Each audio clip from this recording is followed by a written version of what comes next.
An anime about gods, characters almost dying and having an out-of-body experience, and departed souls turning into weaponry for said gods. Definitely shows friendship in the best form in the medium of anime. Yeah, and I wager you don't believe me that these three elements coupled in one can surprisingly show the best illustration of friendships. But believe it, it absolutely does. Even more so than about slice of life anime that is about displaying bonds and having a blast doing stuff like K-On! And Lucky Star for example. Now for the evidence of this, let's go check out what's going down on Noragami Boulevard to see if my statement holds some water. So, for starters, let's have a real quick summary of the characters so we understand what's going down in this phenomenal world. Yato. He is one of the three protagonists in this tale we will be discussing today. Now, he's a god of happiness. Wait, what's that you say? He's actually the god of war like the video game? Well, ain't that some? So yeah, he wants to become the god of happiness because he is tired of his past that is full of agony and sorrow, which also has ravaged some lives and even seized them in some cases. He starts off as a really obscure god with no money, no worshippers, and most importantly, no shrine. So if he dies, he can never reincarnate. Now he is working hard to change that and be a super famous god and get it all with hard work. 5 yen a pop. Hiyori is just your average schoolgirl that, well, now she's dead. Like Yato, damn. It's all good though, because no infliction was done to her and she can live a normal life with no issues whatsoever. Well, never mind. I've been notified that she actually goes in and out of these two shores. One is where gods are present and you can see them, and the other is just like living a normal everyday life. Hiyori asks for Yato's cooperation on this matter so she can stop going back and forth between the two, but it really becomes more than she can bargain for in many more ways than one. Yukine. Honestly, one of my favorite words to say. Yukine, yukine, yukine. I don't know what it is, maybe I'm just weird. Anyways, yukine becomes Yato's regalia, which put simply really means that he died and is now an instrument or weapon for the gods to utilize. Since Yukine died young, he has a very childish personality. Like he was feeding every time he thought about Hiyori. Also, he was stealing stuff because he was angry that this had to occur to him, and he couldn't really live a normal life. Then there are some other gods like Tenjin. He is the god of learning, based off, well, Tenjin, the deity of academics, learning, and scholarships. Pretty much, when the cast needs to learn something, he is primarily used as a plot device to move it along, with him telling the characters something to expand their horizons and fix whatever may be their issue or whatever. Kofuku. I hope I did not mispronounce that. I hate saying her name. It's really weird. I just can't say it right. I know I didn't say it right, but whatever. She is the goddess of fortune. Wait, she's straight up lying to my face? She's actually the goddess of poverty, you say? Well, screw her for lying, and screw her for screwing over half the world's population. Who knew the gods are ashamed of their true identity and try to make covers? First Yato, now her? Like, come on, man. Anyways, she's used to move the events along as well by being more of a beacon of morals and how they should improve or how they should use their feelings in a good manner. Also, she has some funny scenes about causing misfortune and stuff to the characters. She's just crazy. Bishmoten. She's the goddess of wars and warriors. This sounds very similar to Yato, right? You would think they would have effective teamwork and everything, but nope. They freaking hate each other, which is kind of insane. The reason for this is Yato freaking mopped up all of her regalia. Just went, and this is for a good cause that she really doesn't understand. So every time she sees Yato, she's on a freaking war path to kill this dude. Kazuma, who is the regalia of the just mentioned Bishimoten. He is good friends of Yato's, even though Bishimoten loathes Yato. The reason for this is that Kazuma was the reason Yato did the job, and is thankful he saved his goddess's life. And if it wasn't for Yato, Bishimoten would have been dead, killed, destroyed. So he's internally grateful to Yato.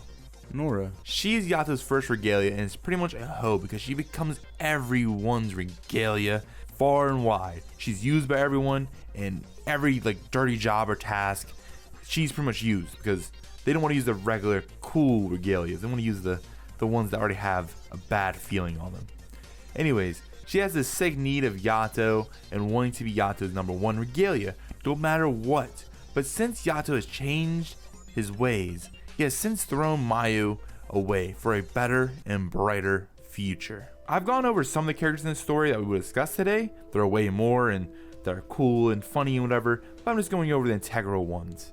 Anyways, let's go in depth and show what Noragami does with these relationships so we can really find out what I mean by saying it has the best friendships or relationships in anime. For starters, let's begin with Yato and Hiyori.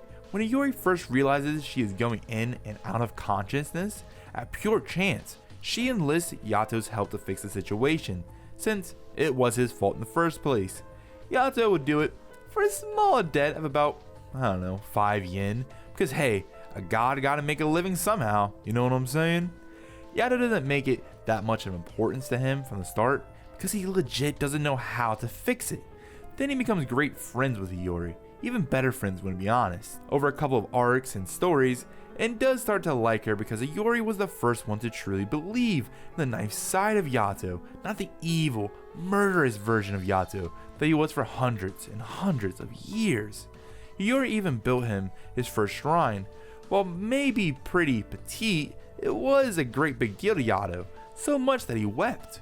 So with all that Hiyori has done for Yato, when he learns that the only thing that may save her is to stay away, he really doesn't have that much of a choice and avoids her because it would be what's best for her, even if it hurts, because Hiyori will forget about Yato if he does this. This relationship has shown the great sacrifices are made at the time to help your friends out, even if it doesn't feel great at the time. Sometimes you just have to do the right thing. Another great relationship is this three-way triangle of Yato and his regalia, Yukine and Nora. This relationship shows a great balance in finally cutting ties and bad friends for a better life and finding good friends you can really lean in for trust. Like I said earlier in the inception, before this whole thing started off, Yato was a god of war and was accustomed to killing foes and anyone he really wanted because he was a young, bloodthirsty savage with no real morals or care in the world. Nora was his sidekick in all these escapades that he would perform his routine day back then. Now Yato recently decided to change his ways and become a good role model, a true god, because he wants to live a life of peace and happiness and wants to be famous god of good, not evil. Now with his latest regalia, Yukine, he should have no issue forging this new path ahead of himself. But there's one glaring issue that he hasn't resolved at all in any shape or form. It's that dang pesky Nora still wants blood and wants the wicked Yato to use her to slay whoever opposes them. Yato goes back to her time and time again, like some kind of drug. He just can't get over her because he still thinks deep down he needs that bloodlust. Ultimately, Yukine does help Yato get the determination to break the chain with him and Nora. I think another interesting relationship in the series is Bismuth and her overwhelming army of regalia that she puts too much faith in. Bismuth used to have a huge squad of regalia hundreds and hundreds of years ago, but they were slain by the mighty hands of Yato. This is because Bismuth and regalia were blighting her because they were breaking the edicts, and this can kill her if it gets bad enough. So this caused Kuzuma to ask for help from another god to kill all of his god's regalia, even if it was against Bismuth's wishes. Kazuma never really told Bismuth this, so she gets a little cranky when she sees Yato from the early going. Anyway, history repeats itself.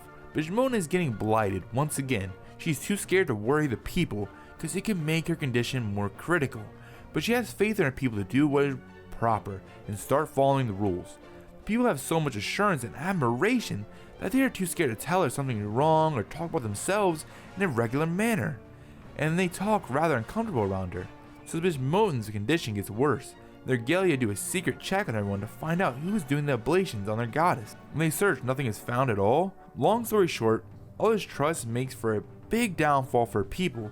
The only one to truly help the cause was Yato again. But at least this time, he didn't kill all of her regalias, but instead was helping them. I think this is a great example of showing that sometimes when you don't speak up and talk about it with your friends, you can make things rocky at times and get angry with each other. There really shouldn't have been a problem. Eventually though, things do usually work out and you're one again. There are much greater and richer storytelling and interactions in a light novel because there's just more content and complexity.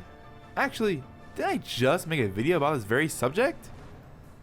So yeah, this was just a couple of examples that I think Noragami really shows the complexity of friendships in an extraordinarily great way. It isn't just because we are friends or family or whatever, because we just are, like in most anime. There are levels to this stuff, like sometimes people are bad for you and you will find out who your real friends are when you need them most. For example, in Yato's case with his current and former regalias. Also, Noragami does all these interactions in a fantastic way, while also exhibiting some great fights, which is like A+ in my book easily. It's always more satisfying when the action has some great story to go with it, or the story has some great action to give it more zing. Anyways, I think I'm out of time today, so check out the manga or the anime when we get the opportunity. And I'm Zario, and if you liked the video, please leave a like and a comment or subscribe to watch more of my content. And if you disliked it, please dislike it and tell me why so I can improve. And thank you. Bye bye.